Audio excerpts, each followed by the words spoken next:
On Wednesdays, we wear pink. That's just one of the many iconic phrases from the original Mean Girls movie.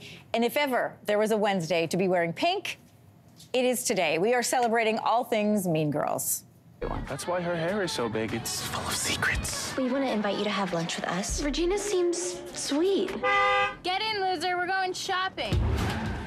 So many good lines, so many Canadian connections. A new book is exploring the making of Mean Girls and why we're still so obsessed with this movie 20 years in.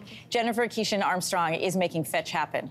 And more accurately, she's making so fetch happen. Jennifer is here to share tidbits from her new book. Welcome to Your Morning.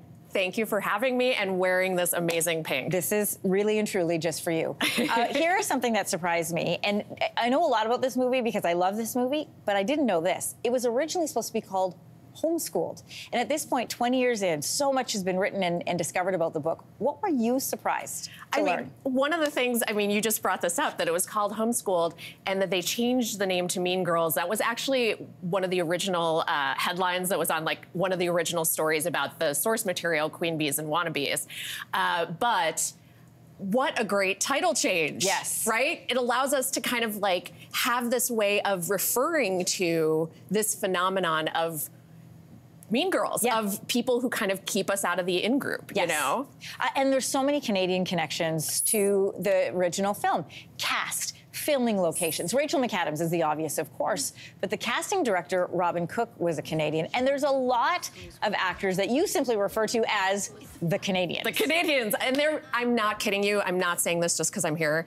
It truly was my favorite part of this. Basically, the high school, is played by Canadians because it was filmed in Toronto and they wanted locals.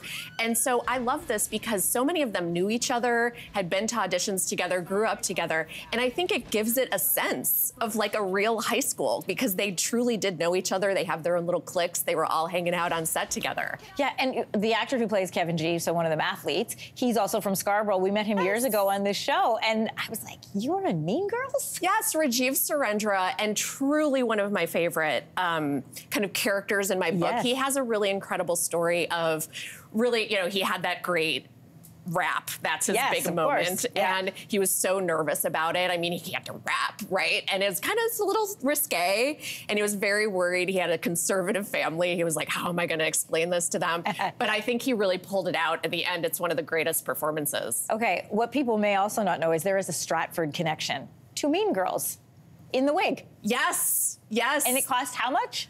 Something like $10,000. Crazy. It's crazy. So yeah, Rachel's wig was they all said it was kind of their own its own character on the set.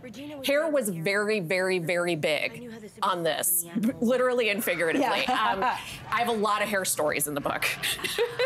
The plastics, while we're talking about Rachel McAdams, so the plastics and also the core players could have looked very different in terms of casting on this. I didn't know that Lindsey Lohan was originally wanted the part of Regina George. That's right. Which would have changed the whole dynamic. It's so weird.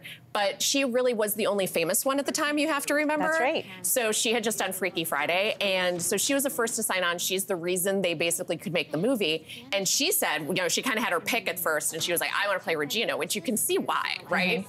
How fun to be this huge character. But the studio stepped in and said, you're the famous one. You're the one everyone loves. You have to be that main girl in the front of the poster who we really relate to. Yeah, and I think she did a brilliant job. So good. So good.